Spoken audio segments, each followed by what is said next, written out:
There's something about the Alien series that has always had such legs.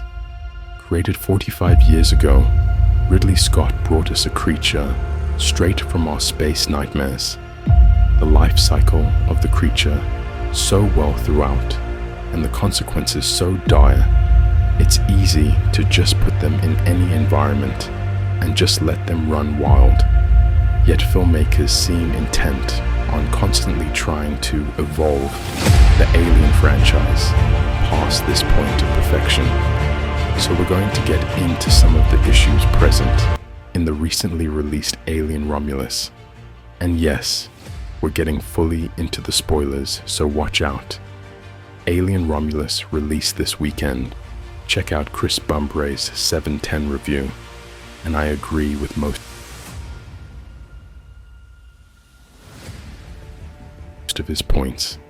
And if there's any prominent feeling I have, it's one of disappointment, because there are elements of the film that are so good I thought we were getting an all-time great Alien movie, with Rain, Andy, and this intriguing story about a derelict space station with a dark secret.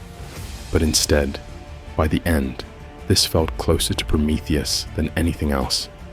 And as someone who absolutely hated the Scott prequel films, this was one of the worst outcomes. Because boy, do I hate black goo. I hated the concept of the black goo when it first happened, and it's not much better here. The idea of reverse engineering from the original Alien doesn't entirely break the narrative, though this movie does pretty much make Ripley's triumph at the end a bit muted, since we now know she didn't actually kill the creature, but it feels sloppy and convoluted.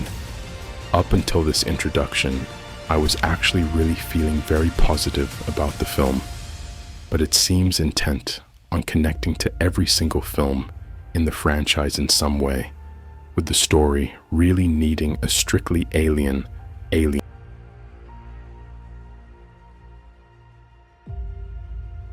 approach. Get that Ridley Scott Prometheus shit out of my Alien movies. Despite being told constantly how much the xenomorphs are the perfect creature, filmmakers always seem to want to move past them. And Romulus decides that its big creature fight at the end isn't even going to involve a xeno, but in fact will be this weird engineer, alien, human hybrid. Reminded me of something out of the end of Alien, Resurrection, which will never be a compliment. Why can't we just have a showdown with an alien? Why does it have to be this weird, elongated creature that looks silly and moves awkwardly? After an entire film of moving through the life cycle of the Xeno, the fact that we're only treated to a few scenes with them feels undercooked. The engineer, Zeno, simply took time away from a legitimately terrifying creature. I also feel the need to bring up Rook aka CGI Ian Holm. I've seen a lot of people very upset with this, but it doesn't really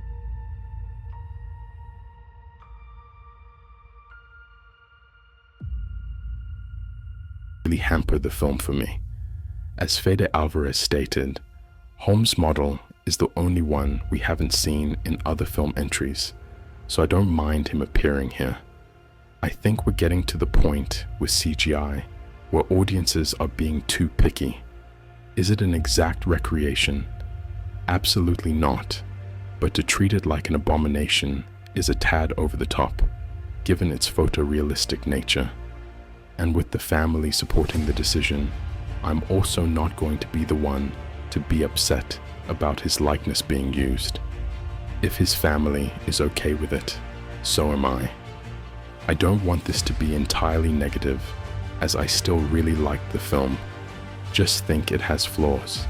So let's discuss the characters. Andy is easily one of the best characters they've added to the Alien franchise since Newt, Hicks, and Bishop in Aliens. As much as I love the series, big arcs and character moments aren't as prevalent as I'd like. Yet Andy brings such a vulnerability to the proceedings. His broken and glitchy operating system, contending with a new Weyland-Yutani upgrade, is very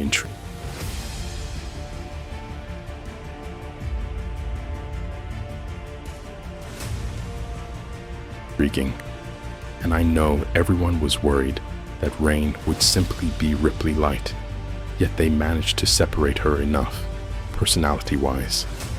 Sure, her character, and the film in general, has an issue with just recreating moments from the franchise. Elevator rescue, settling down in underwear, only for the alien to attack, etc. But she's not just a perfectly black and white character, not telling Andy about the no android policy, who clearly has human flaws, and the fact that they're orphans of Weyland-Yutani workers helps add to the dystopic world of Alien. Despite my gripes, I really enjoyed Alien Romulus overall. It's just that it came so close to sticking the landing that it's upset to see all the obnoxious excess elements. This could have been a very simple Alien movie that really worked as a good reset for the series. What we got was a mixed bag of mythologies that is never truly satisfying. Admittedly, I would be interested in a Romulus sequel, but that's mostly for the characters of Rain and Andy, and the slight hope that they'll fix mistakes from this film. But if they pull an Alien, Covenant, and change the clear direction from the end of the movie, then a rewatch could easily be ruined. So here's hoping that doesn't happen.